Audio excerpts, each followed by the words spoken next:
ជំរាបសួរពូមិញជីតាបងប្អូនប្រុសស្រីបាទលោកអុកញ៉ាអ្នកអុកញ៉ាលោកជំទាវជាទីស្នេហាជាទីគោរពបាទថ្ងៃនេះគឺខ្ញុំបង្ហាញពីបទចម្រៀងថ្មីទៀតហើយ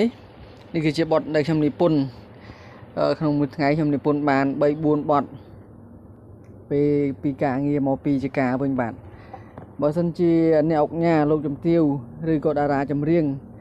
នៅគ្រប់រដ្ឋកម្មដែលគាត់ត្រូវការរកអ្នកនិពន្ធចម្រៀងឬក៏និពន្ធរឿងបាទគឺអាចមកជួបខ្ញុំបានបាទខ្ញុំបាទគឺនៅភូមិទូពហិរឃុំជ្រប់ស្រុកសន្ទុកខេត្តកំពង់ធំបាទលេខទូរស័ព្ទខ្ញុំគឺ0884604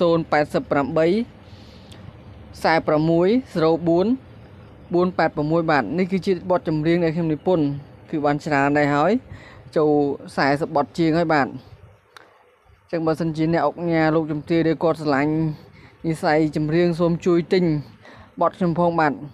បទនេះព្រោះគឺខ្ញុំអាចនិពន្ធបានបាទសូមអរគុណសូមជម្រាបលាបាទ